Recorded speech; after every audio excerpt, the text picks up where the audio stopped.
It is so good to see everybody. Welcome back to our Tuesday afternoons together. I am Rabbi Sarah Berman. I'm the Director of Adult Education at Central Synagogue, and I am delighted to see you all here, whether you are joining us again or whether you are joining us for the first time. Welcome to High Holiday Boot Camp. This is the third of our 4 weeks together, our third extraordinary teacher, our third prayer that we are going to do a deep dive into. I want to acknowledge that this whole series is really intended so that for the rest of our lives, anybody who attends these sessions will have a good handle on what's happening in our high holiday services. We'll have a good personal connection and some deep understanding of the key prayers of our High Holy Day liturgy.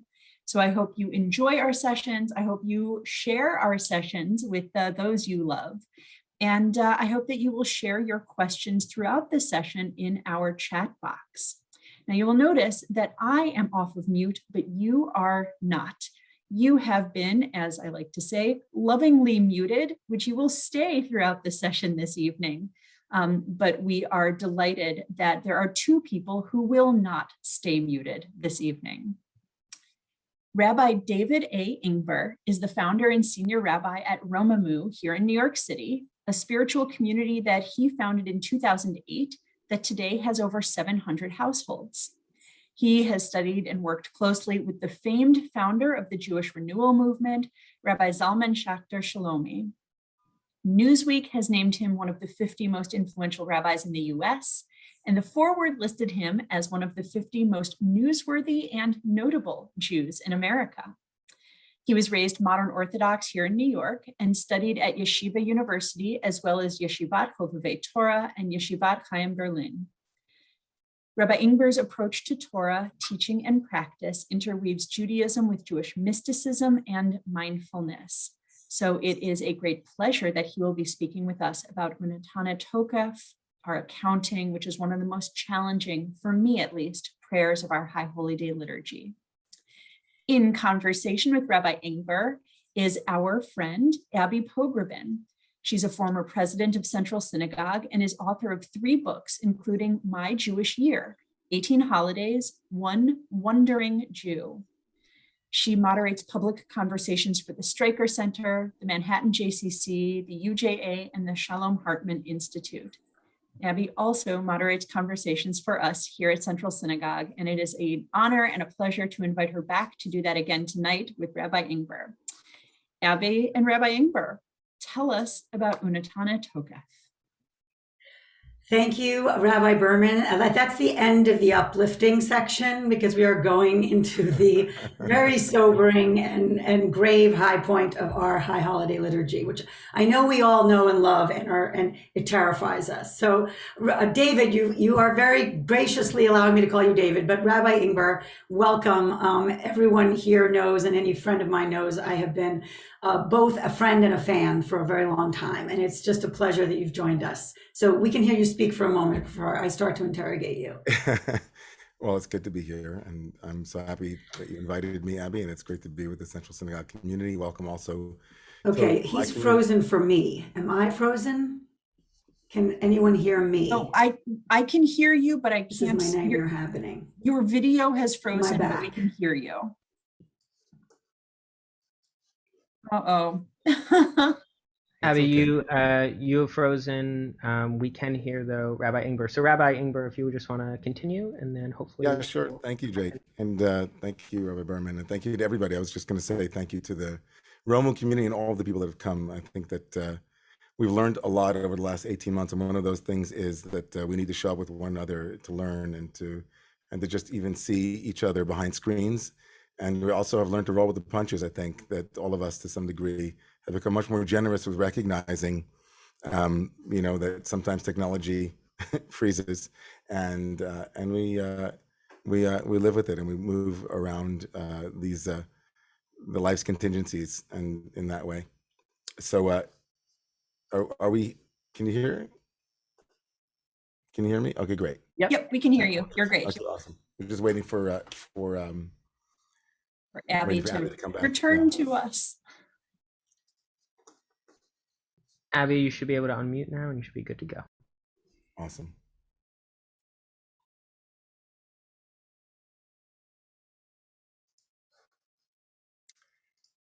You know, when Abby gets back, we'll all tell her that this was quite a ruse that she pulled over on me. She basically said, "Come and we'll have a conversation, and then I'll be there, short, you know, and then leave me here, and I'll just I'm talk to here. everybody." I'm here.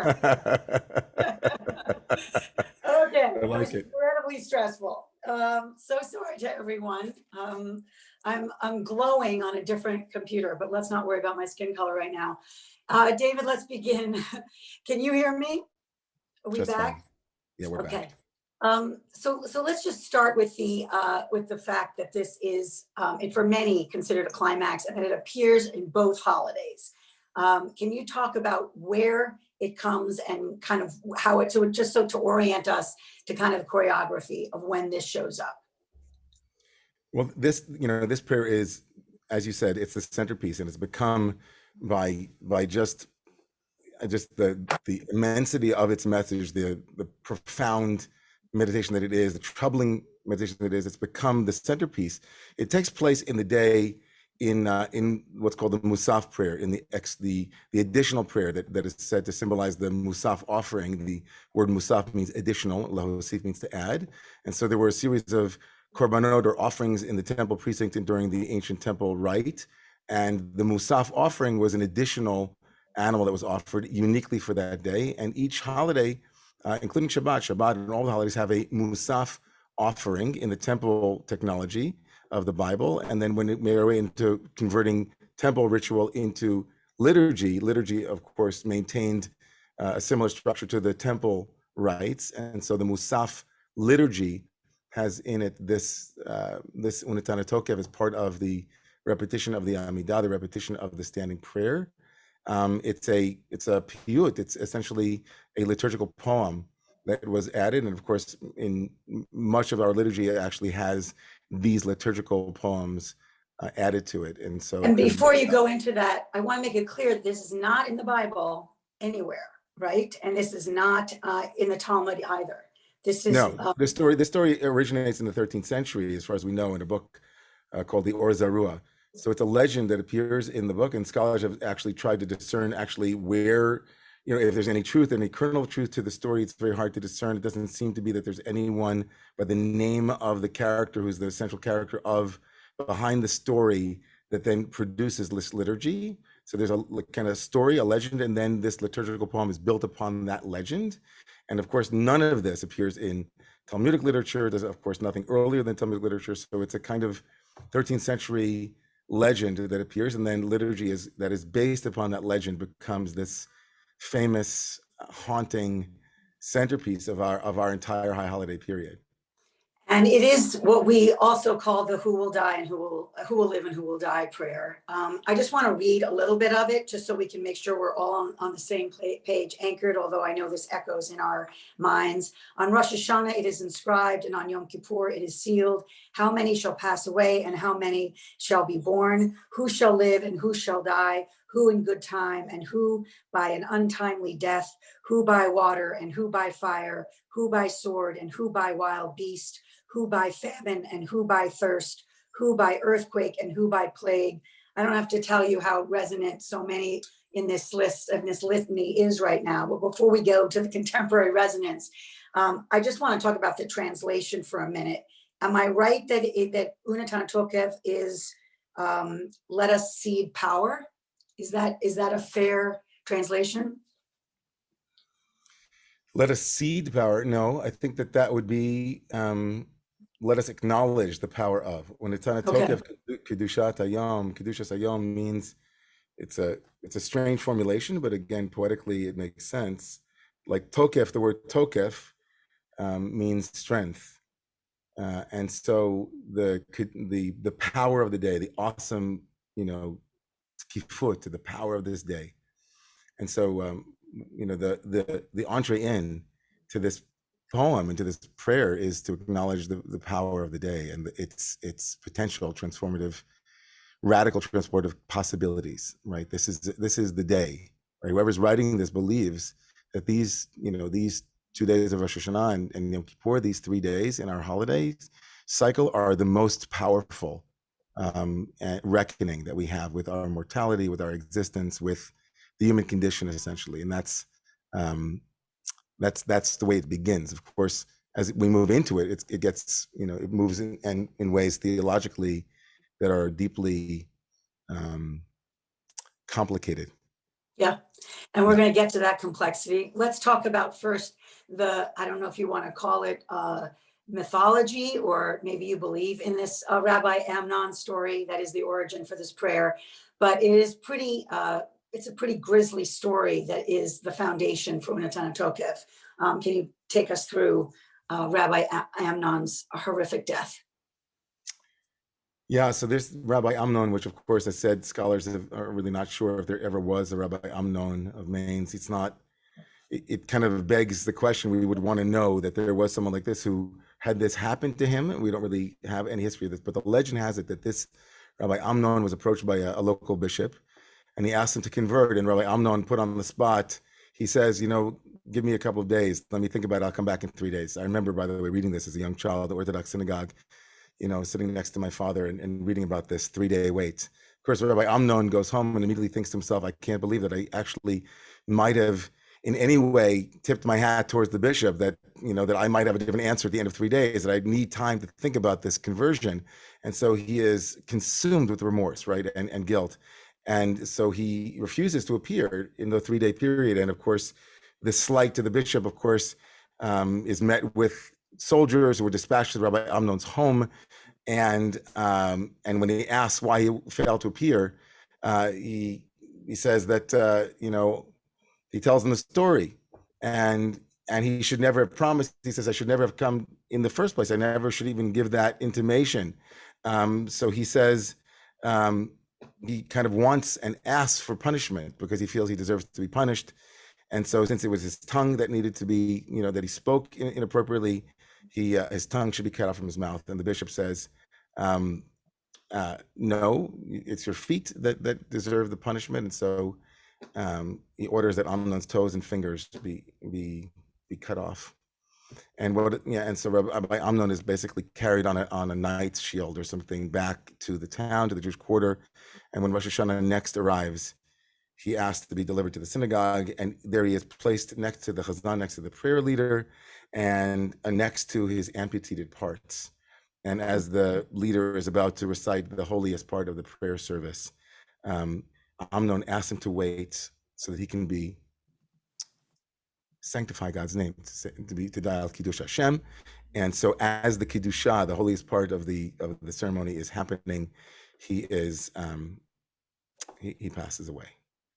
And somehow the legend says that he was taken, like Eliyahu, the prophet. He's taken, and then 3 days later, he appears in a dream to the rabbi of the town and says that this is the prayer that you are to give to the people. And it's this rabbi then pens the liturgy known as Unetaneh Tokef. So the fact that he was kind of pushed to the limit on convert or die, that's not really connected to what we're saying or why we're reciting this. Am I right? I mean, should we see any connection to this story and kind of the engine of atonement? Not likely for us. I think that there certainly were moments in Jewish history where this is a plausible possibility for those who are facing the year ahead. And so this could it very clearly could be used heuristically to kind of teach people the lens that one should go to live according to one's values and not in any way, shape, or form compromise them. That could be kind of have a very powerful, salient, effect on people. But for us, I think it's not really where we are in the prayers, in how we understand and what we struggle with the prayer and what lifts us about this prayer. Right? That's not our generation's particular issue. Right. And so the final line, which I think is important to just mention of the section that we read and remember, but shuva, tefillah, and tzedakah can, deflect the evil of the decree. And there's discussion about whether it's deflect or lessen, diminish the evil of the decree. But the upshot is that if we pray, if we do charity, if we do teshuva, repentance, we can rewrite the story that's been written for us. And it is a very hard idea for many of us to think about a God who is basically making our survival contingent on these three things. And we're terrified that we haven't done them or we haven't done them sufficiently. So can you help us, not just as our teacher, but as a rabbi, knowing how angst-ridden many of us Jews are, saying this, reciting this piyut, these poem every year of like, I'm hanging in the balance now. And have I done these things enough? Have I hit these marks, these requirements enough? Or am I, in a sense, going to be written out of the story? Yeah, I think that I don't know how strong my microphone is, but there's an ice cream truck right outside my window, and so as I'm kind of moving into the intensity of the Unetaneh Tokef, there's an ice cream truck. I think that I mean I remember as a kid crying when I would read this, and I think that it touches a very deep place in our psyche, in the archetype of what it is to be human being, to be frail, to be dependent, to be vulnerable, to be contingencies, to be open and exposed to all of life's vicissitudes and the outrageous, right, slings and arrows of what it is to be a human being. And we didn't need the last 18 months to remind us of that, as it were, but certainly certainly in my lifetime, in your lifetime, the sense of being exposed, the sense of not being able to rely upon anything, the sense of not being able to stand on any terra firma. There's nowhere to stand, as it were. And I think that obviously the entirety of the sweep and the scope and the arc of the high holidays is moving in that direction. That's what it's trying to bring us to, is a sense of life's precariousness, life's preciousness, right? And the sense of the urgency, right? The urgency of changing what we can while we still can, right? Like if any tradition worth its weight, any religious tradition, any spiritual path is trying to some degree to wake us up, right, before it's too late. That's the work, right? That's the work of our spiritual traditions. And so writ large, this piyut, this prayer, is not other than, let's say, the general sweep of Rosh Hashanah Yom Kippur, right? So Rosh Hashanah is the day that the world is born and created. It's the birthday of the world. Hayom Harat Olam, the world is born. And by the time we arrive 7 days later, we have a mini universe, a mini time, okay.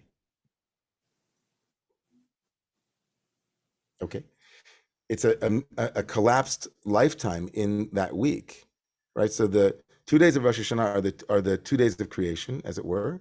And then the 7 days in between that and Yom Kippur are each day is about a decade, right? And so the traditional biblical view is we had 70 years. So the week between Rosh Hashanah and Yom Kippur is like the 70 years of our lives. And then Yom Kippur is the day of rehearsing our death. And so in some way, Unetaneh Tokef fits much more nicely, neatly into the Yom Kippur image of life's fragility, right? It's a little bit odd on Rosh Hashanah because Rosh Hashanah is usually, it's a yontif, it's a celebratory day, right?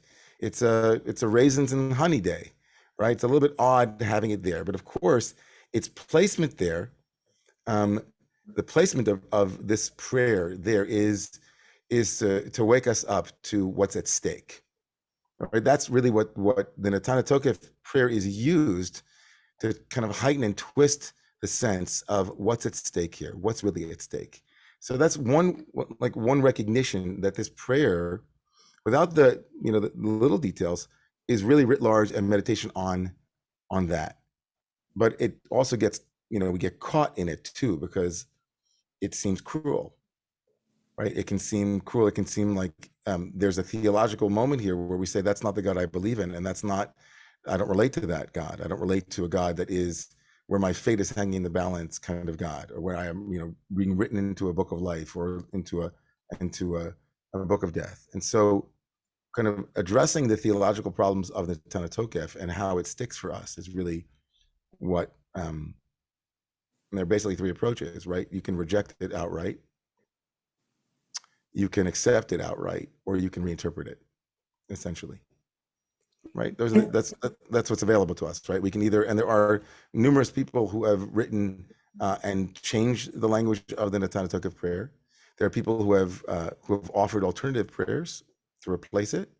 There are those who don't have any problem with it whatsoever because they feel as though that's actually what's happening on Rosh Hashanah and Yom Kippur. We're really literally being written into the book of life and death, and we have We have to earn life, and we have to change our behavior and so on.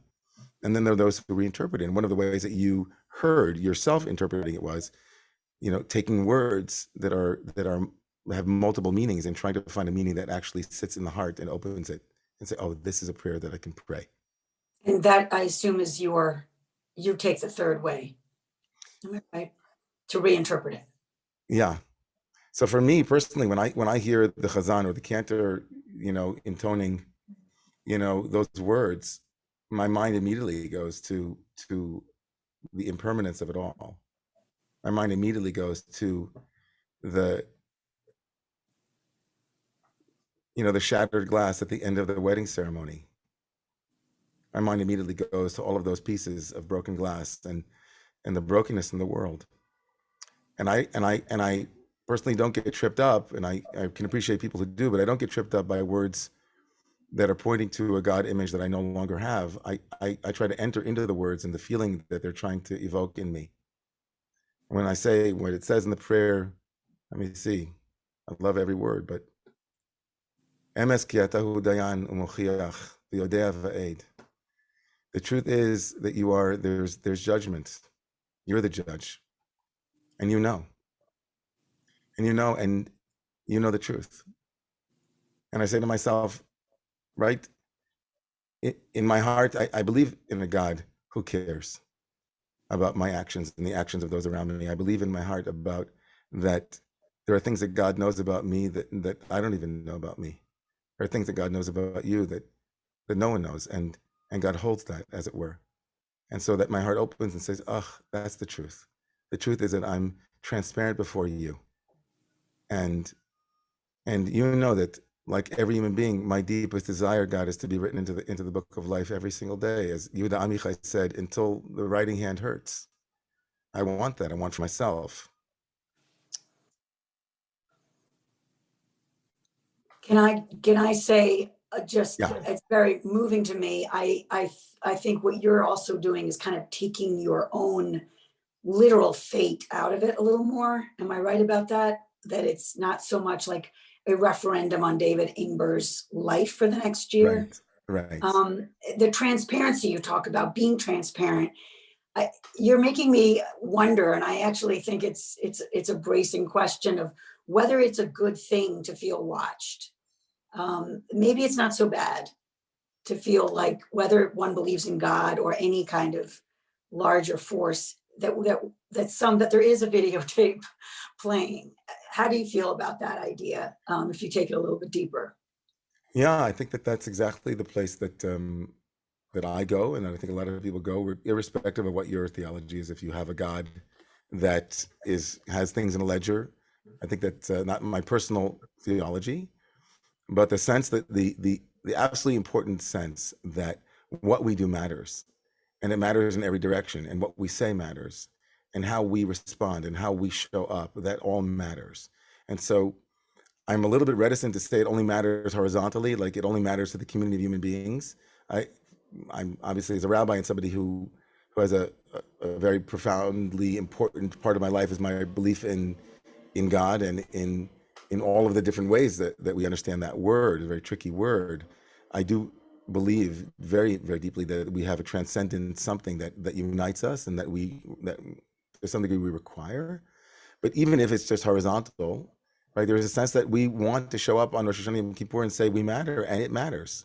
And the changes in our life matter. And the Sorry, what do you mean by horizontal? I just want to understand. I mean, like the collective, like, we say, listen, who's watching us, right? The sense that who's watching us, right? Even if no one is watching us, or, even if we're in the privacy of our own homes, now we can do that. We can be alone better than we could ever be at any moment in history and have access to the entire world. No one's watching us. I mean, unless, of course, maybe Steve Jobs is watching, or I'm not Steve Jobs, Jeff Bezos and Amazon are watching us. But the sense that the sense that conscience requires us, like, to have a moral and ethical sense that is not necessarily dependent upon a transcendent God watching us, making sure that we brush our teeth and clean the dishes, that we've internalized a good sense of ethical and moral standard that we hold ourselves to, right? And even if and others in the community as well. So there's a sense that Unetaneh Tokef says to us, listen, you know, we don't know.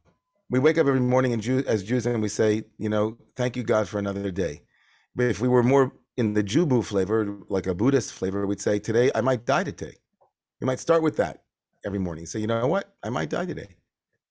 There's actually a rabbi in the Talmud that says that a person should do tshuva, should do repentance or repair or make amends, whatever way we define that term, one day before they die. And of course, the student said, but Rabbi, does anybody know when they're going to die?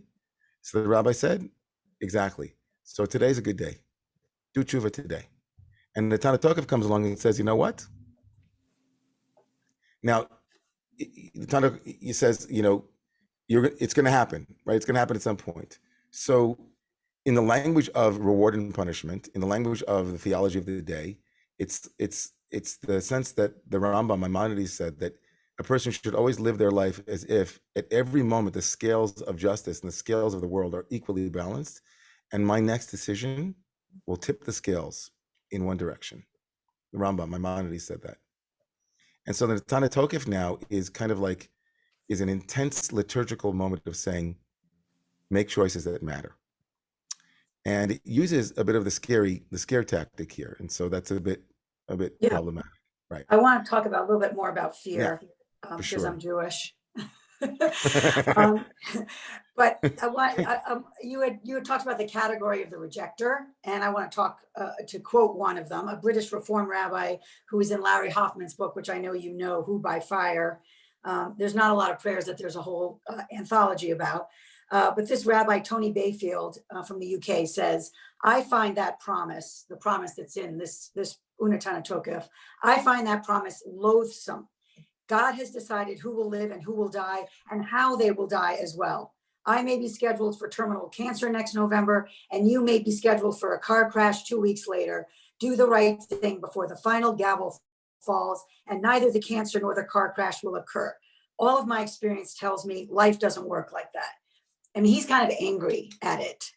And I sense that it's not your theology, but is it, I just want to push you on, like, maybe it's not a terrible frame for many of us who kind of don't think the stakes are that high each day. Is it so bad? I think that they're that high, that our fate is kind of in the balance in that way. It's very literal the way he puts it, but it's a frame that kind of clears the nostrils.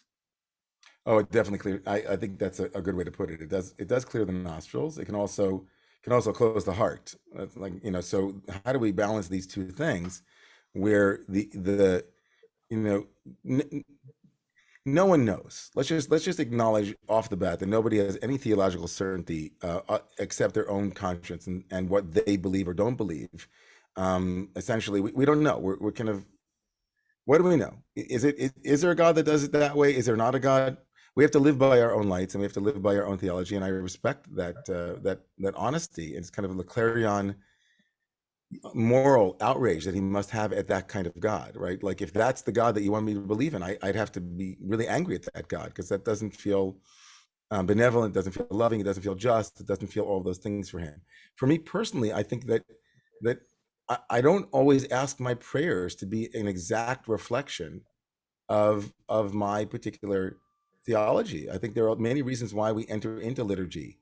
One of them is that it speaks to some theology potentially that we have, but there are other reasons for us to enter into these ancient words of our ancestors, or just to enter words that have been cried over for centuries. Like, I think that there's something profoundly important there. And so I'm of the school that says, if it's not working for you theologically, then reinterpret it, and on the, both in the words potentially or in your own heart as you're saying the words.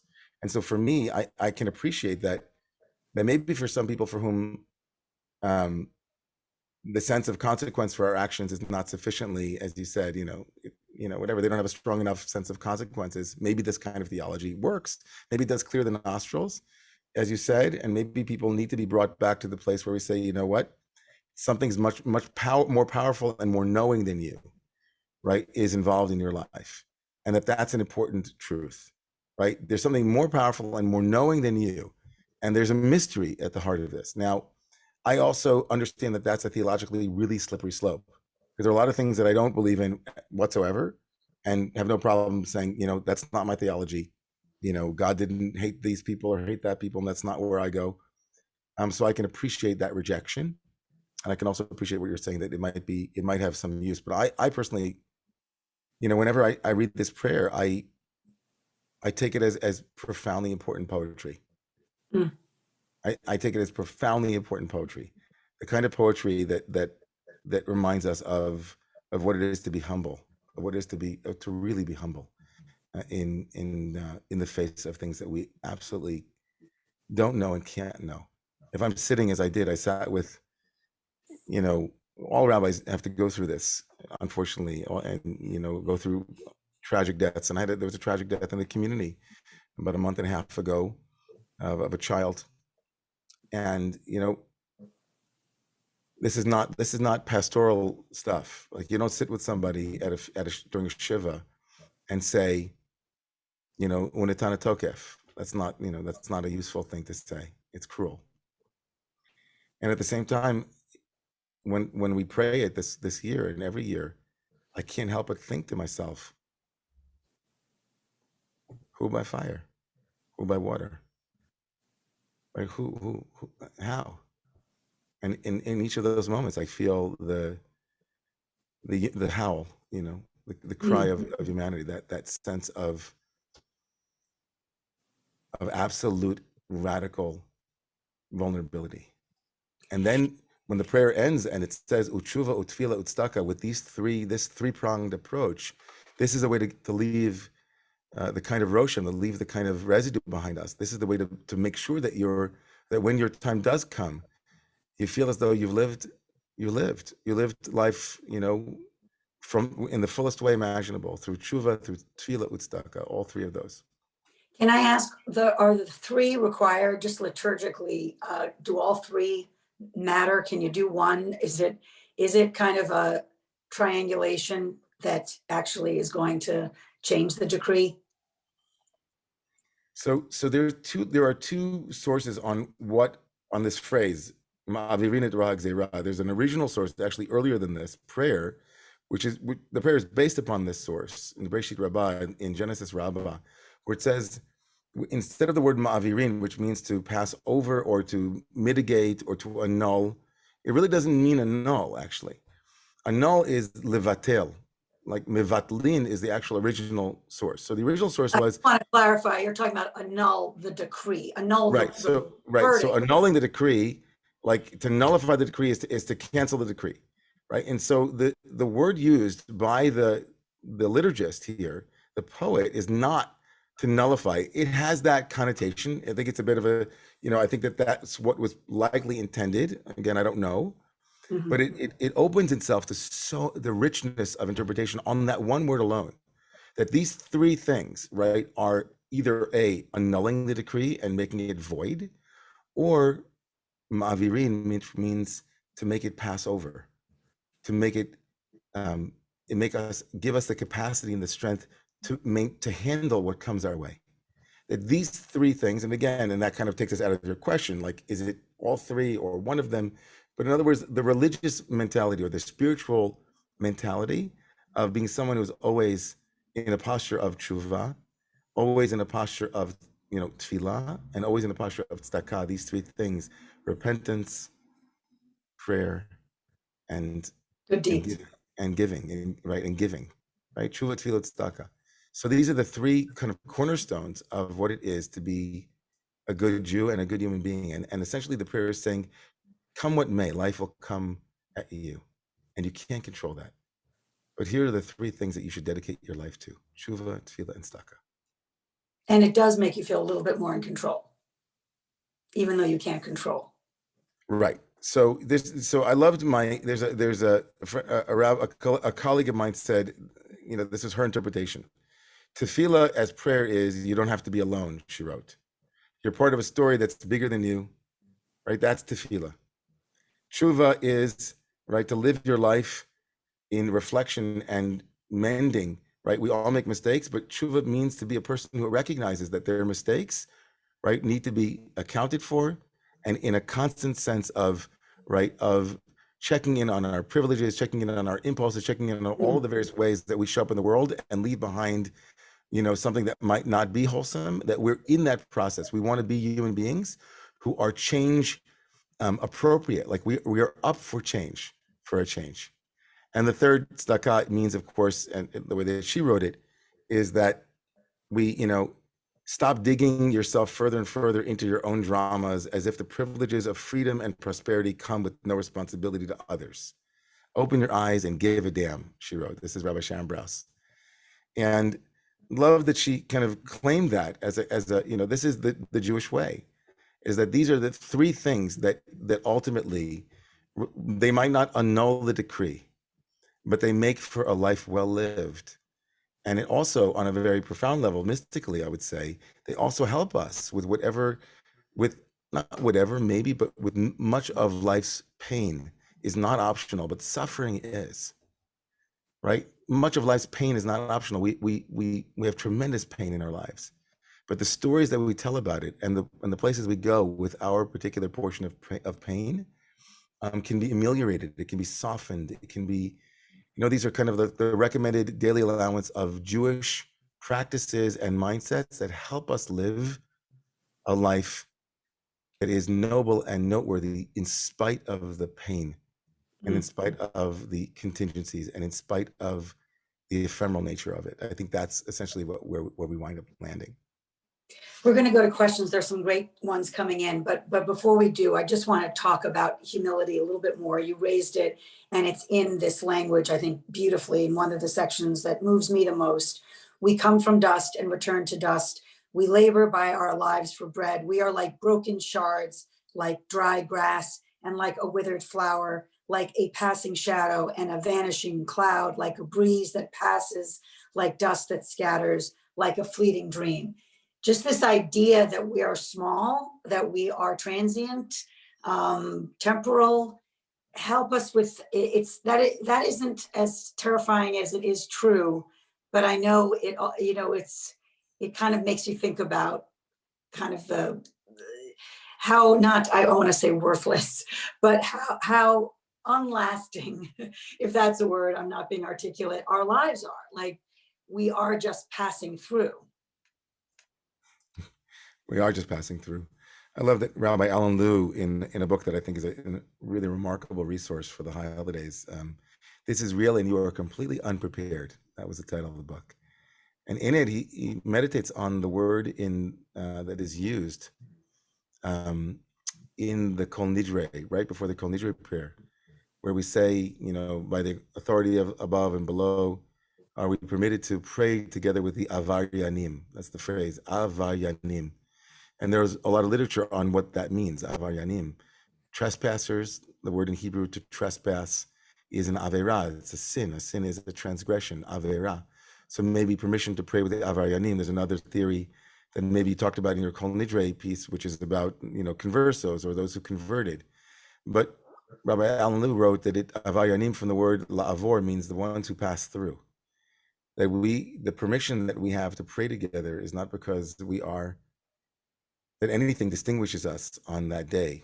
We are united together, regardless of socioeconomic status and power, and irrespective of all of the trappings of the things that we wear. What we really are just, dust in the wind. We're passing through.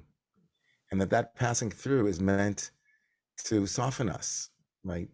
That incredibly beautiful phrase, Kecheres hanishbar, like the pottery that is broken. Kecheres hanishbar.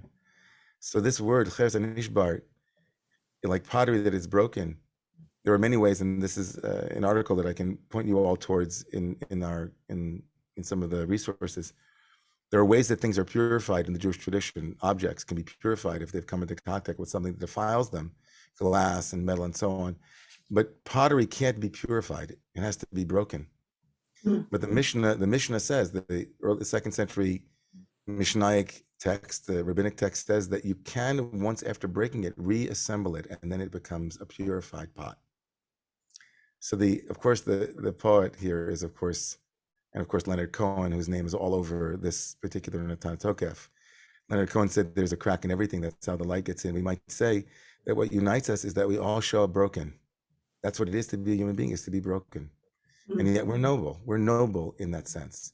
And so our ephemeral nature, our impermanence, is intending to tell us to maximize our time here, to make choices that are clear and not wait for an 18-month pandemic to realize that you don't have to go your life without seeing your kids for your career. To not have to go 18 months in a pandemic to realize, that a phone call makes all the difference, and that seeing someone's face and really seeing them, we should have a special blessing to see someone's face. Right? That's the idea. It's like the poet is trying to incline us to see life, right, in a way that we often don't see it, but wish that we did, right? And so this is kind of the artifice of these moments, is to try to reproduce a quality of mind that is the kind of mind and heart that recognizes the awesome nature of the day and is willing to live a life in light of that.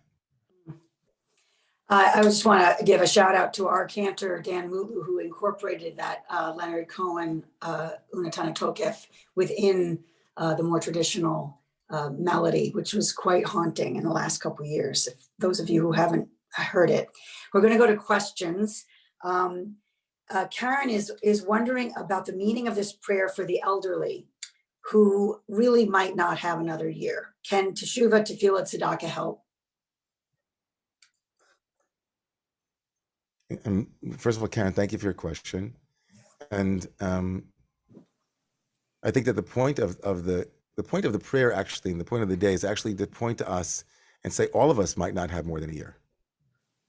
I just want to say that clearly. I mean, it's such a truism, and it can seem trite, but really, like so much of the liturgy is just trying to point out a very obvious fact to all of us, that eludes us, and for good reasons. Of course, the denial of death, as Ernst Becker wrote, the denial of death is what allows us to go on with our lives. If it's too much, we can't live, right? The recognition of death's, death being so close is too much. Just enough of it, though, can wake us up, right? So that's the first thing I wanted to say. Like, second thing is, of course, shuva, tefillah, and tzedakah are relevant even more so when a person has less time, especially if we understand shuva, tefillah, and tzedakah not as do this and then you'll get more time, right? Which we kind of said some people have that understanding, but that's not my understanding, and many of us here probably not. It means these are the three activities that are the best ways to live your day. If you had one day left, I'd like to spend it in shuva, right? Reflecting on my own heart and mind and my connection with God and with the world. Tefillah is my yearnings for a world that is yet to be realized, right? That's what really prayer is. It's like my deepest longings, right? And tzedakah is my interactions with the world around me, what I have to give, what I have to offer, and how I interact with the world. What can I still give the world? And I think as long as we're alive, we have all three of those things to do in a given day. Another way of saying it is, of course, to live a life based on love of God, love of others, and ultimately love of oneself as well. So those three are always there for us. Mildred is asking, are teshuva, tefillah, tzedakah hierarchical? It's a good question. It's not my sense, but let me say it. They might not be hierarchical, but they might be unfold in stages. So in the beginning, when one feels unawake, one can live a life without shuva. Shuva is a kind of unreflective life, and the shuva life, if we understand shuva, the biblical word for returning is tshuva. It's wonderful. It also is connected to returning a lost object or coming home. There's a kind of profound importance around leading a life that is tshuva based. Like, Rav Kook, the great first rabbi of Palestine, Abraham Isaac Kook, said about himself, the word in biblical rabbinic Hebrew for a born again Jew is a Baal tshuva, B-A-A-L to shuva, which means someone who's mastered returning, right? Because one fell and then one came back, right? I was lost and then I was found, right? That's the, I was blind and now I see. That's the Baal Tshuva. And Rav Kook, this wonderful mystic, first chief rabbi of Palestine, he said, I wish I was a Baal Tshuva. I want to be a Baal Tshuva. I aspire, he said, to be someone who has mastered what it is to keep coming back, to keep coming back. So in some sense, we can see this as tshuva is a commitment to not giving up, to promising to keep coming back to things that are patterns and habits that we find it so hard to break. And tshuva is this promise to ourselves, a commitment to continue to knock on, knock on heaven's door and knock on tshuva's door and say, like, I'm, here I am, God. I know I ain't got no business here, but here I am. I'm going to keep coming back. As long as I'm alive, I'm going to keep trying my best to come back over and over again. And then tefillah, right from the place of tshuva, where I recognize how far away I am, as it were, from God or from my children or from my life that I'd like to lead, I start to articulate yearnings for it. I tried, I have an intention that I set. I am praying for. I pray to live the life that I'd like to lead, or I pray or intend. I say it out loud. And staka, as the third stage here, is a stage where we move from being distant or away to back at home, to articulating a vision and then manifesting it through tzedakah. We go out and we say, okay, how can I make this happen? What deeds, what actions can I do to bring about the world that I would like to see? So that's another way to look at it. It's not just hierarchical, but. Len is asking, I guess, a question that we're all thinking about, which is the magnitude of loss during COVID and how we make sense of all of that death in this framework, in the framework of Unetaneh Tokef.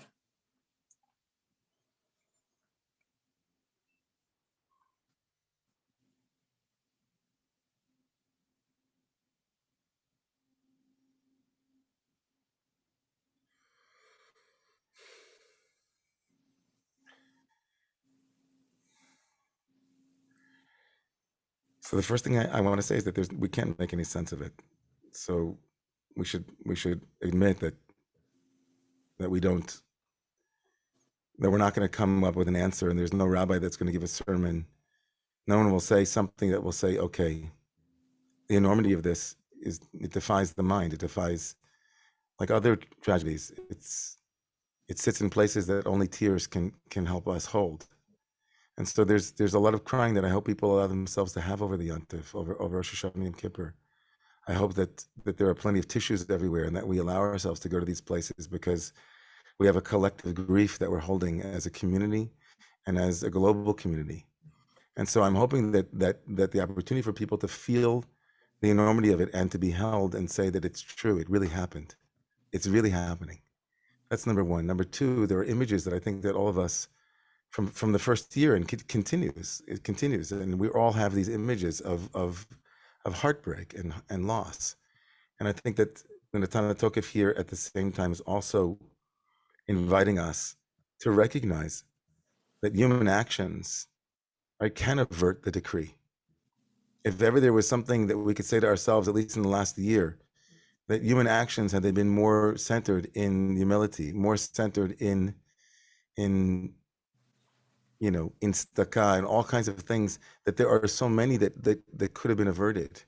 And we have to say the same thing too, that there's an impassioned plea here for all of us to do the kinds of life-giving things this year, to say life-giving things and to speak it and to walk our talk in the world that also might avert future moments that we can, as long as, the things that we can change. And I think that's a way that I'm working with this year. I'm thinking, what this year is like, what can we change? How can we avert decrees? How can we know what kind of disasters befall us with climate change nearing where it is, and get caught up in fatalism or in despair? We don't have that privilege. And so this year is a time for us to cry. It's a time for us to feel those feelings, and also to say, like, there's a moral call to action here. Shuva, tefillah, tzedakah, right? Let's avert the decree together. Let's make a world where where there's less suffering together. I think that's where I'm going to hold it. That's beautiful. Will, is his question kind of riffs on what you just, or expands on it. he loved the idea that we have the power to tip the scales, the Maimonides. That was the Rambam, am I right? Absolutely. And that we have agency, we can change the world. And you just touched on that. It strikes me, and as this prayer lays bare, that we both don't have any agency and have tremendous agency, and that we're supposed to hold both of those things, which I think can be confusing for many of us, that something has been determined for us, but we can still determine ourselves. I know it's hard for us to know that truth, Abby, but we live with it. So much of our lives has been predetermined, our genetic code. I mean, I wish I looked a little bit more like my mother than my father, but that didn't happen that way. What can I say? And my brother was always the one, there's so many genetic, our IQ and our bodies and the color of our skin and the culture that we're born into. And I think ultimately the Jewish tradition balances both the recognition that there are systems that we are born into and there are realities that we are born into that are incredibly powerful. There's no doubt.